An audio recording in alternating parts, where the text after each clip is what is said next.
This is Dad. I've got some things to talk to you about that may at first alarm you, but there's no cause for the alarm, any alarm, the way things have worked out. Briefly, it goes like this. I've been feeling surprisingly tired for a period of a few months, and I didn't know what it was. I didn't think it amounted to anything. I thought it would go away, you know.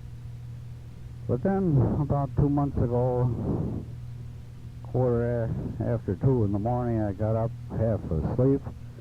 I went to the toilet at 23:30, and going in there, I fell and bumped my head on the railing. Shortly after that, I began to have a recurring speech impediment. I didn't pronounce words all the time correctly, and my speech was slowed. And again, I thought that would go away with time.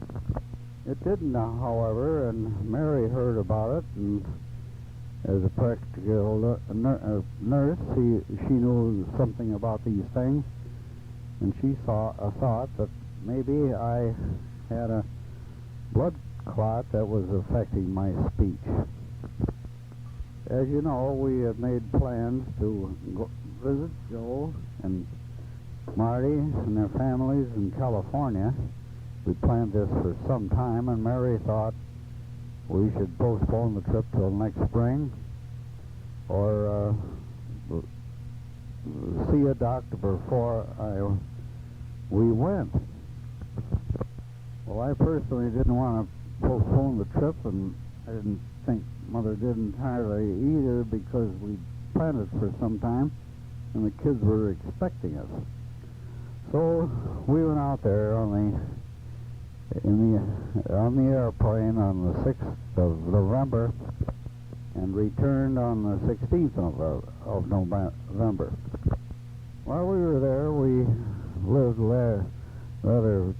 at a rather rapid pace. In fact, Joe and Marty were kind of tired too. We were going all day and part of the night, and I guess I noticed that the fatigue more than anyone else, until one day Marty said to me, "Dad, I'm going to take you to the doctor." And I protested. I didn't want anybody interfering with my affairs. And I had planned on contacting Dr. McNamara when we come back from the West Coast. Realizing that this speech slowdown, or whatever you want to call it, and my being tired was not going away, as I had hoped. We got back on the 16th, which was a Thursday evening, and the next evening, about 6 o'clock, Dr. McNamara appeared at the front door and told me that David had called him from Detroit because Dave thought, and the rest, everybody else, Mother and the rest of the kids thought, I needed medical attention of some kind. I told Bill McNamara that I intended to contact him that evening because of our long and very good friendship for so many years. He told me straightforward that he thought I should go in the emergency department at St. Vincent's Monday afternoon at 3:30 and see what was wrong. And I agreed to do as he said. So I went in at the appointed time, 3:30 Monday afternoon, after returned from California, and they immediately, that afternoon and evening and the following day and the day after that, took a series of all kinds of tests, including x-rays of my head from the front and back and side, and also my chest. Dr. McNamara called in Dr. Schuer, who was a neurologist, and he got going and decided that it was no blood clot or no stroke, which it could have been, a light stroke. And they made further tests, especially Dr. Schuer, the neurologist. The Schuer told me he'd put some color dye, if you want to call it that, in my bloodstream, and this would enable him to find out what was wrong. Well, we did that the following Monday, a week after I'd entered the hospital, and he found a block in the artery that goes to the left side of my brain, and told me that that was affecting my speech, and that the block had to be removed. In fact, they told me that the block was cutting down the blood supply to the left side of my brain more than 50%, and it was dangerous. Then a group of vascular doctors, 4 of them in one office here, including Dr. Navarre, Dr. Gorman, and Gardillo, got into the thing and told me that if I didn't have the block removed from the artery going to the left side of my brain, I'd have a stroke within a year's time and then end up my days in a wheelchair in a rest home someplace, because I'd lose my speech and I'd also lose control of the entire right side of my body. This was rather alarming, but none of us were opposed to having this work done, and it was done as proposed on the second Thursday of St. Vincent. Immediately after the block was removed, they told me that I would be a new man. And Dr. Gorman told me that with the thing removed from there, I could live to an age of 200 years. Well, I told them, as you would expect, that I didn't want to live that long. In the meantime, without my knowing about it, Gardillo, the man that actually did the work, told Mother that there was considerable hazard involved, because they would have to shut off the blood supply in that artery and go in there and remove the block, and then restore the blood supply in no more than a minute's time, because the brain needs blood and can't be without it for more than a minute, about a minute.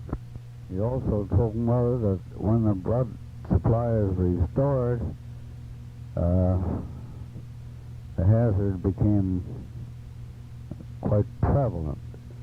In other words, if the artery, the walls of the artery couldn't take the blood pressure, I might pass on, but permanently. He also told Mother that they actually turned on the blood supply gradually to try to observe if the walls of the artery would take it in that way. But everything came out okay, and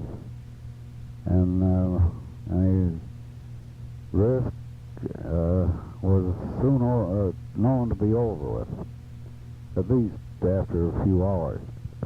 By the way, on another subject, but comparable, you perhaps remember Milton Knight, who was chairman of the board at Libby-Owens Fort. Well, he had something similar. In fact, he had a block in the artery going to the left side of his brain as well as to the right side. And he went down to Houston, Texas, something over a year ago, to have the surgeon there, the expert, take care of the situation.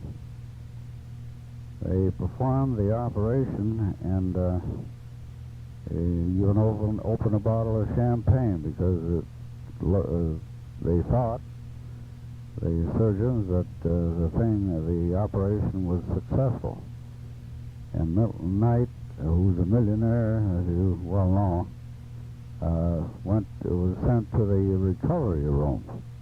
Well, lo and behold, he had the wall of one of the arteries break with blood pressure when it was restored after the operation, and died of a hemorrhage in his brain. Well, that's about the story. I returned from St. Vincent's after 2 weeks, a week ago last Tuesday, and I'm honest when I say that I feel some better every day. I have a good appetite, and I sleep well, and everything looks like I'm entirely normal. One of the doctors, again, one of the vascular guys, said that when I asked him how long it'd be before my speech would return to normal at all times, he said, that may take as much as 2 to 3 months, but there's already a considerable improvement in my speech, and I feel better than I did months ago, I assure you. Incidentally, the total of the bills so far, with one doctor bill not here as yet, is over $2,000. $1,000 for the hospital room. I had a double room, and it's $72 a day in 14 days.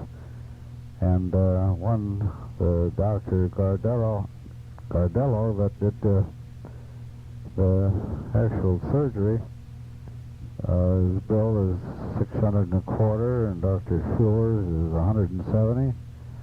And fortunately, it's all covered, I think, with maybe the exception of a few dollars, by Medicare and Blue Cross Blue Shield insurance.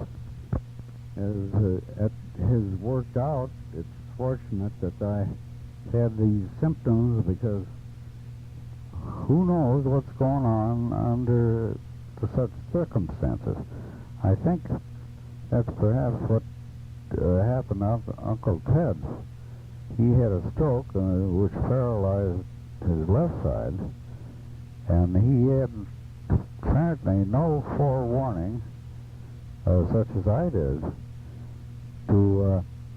which would induce him to go to a doctor, or have the necessary tests which would perhaps show what was happening. I suppose he had a block to the right side of the brain, like I almost did to the left, to the extent it was, and that's what caused his stroke and paralysis. He incidentally is in Lake Park Hospital in Sylvania, and has been since the 13th of September. There's nothing else for me to say except don't be alarmed at all. All the doctors and mothers were happy to see me coming along so well, and it's pure fortunate sure fortunate I'm doing as well as I am, and that there were no more serious consequences. Everybody says thank heaven for the value of prayers, and I go along with that 100%. As many of our family and friends were praying for me every day, I'm sure. Last but certainly not least, your package arrived with Christmas gifts for several of us, and that brass thing for holding logs at the fireplace is unusually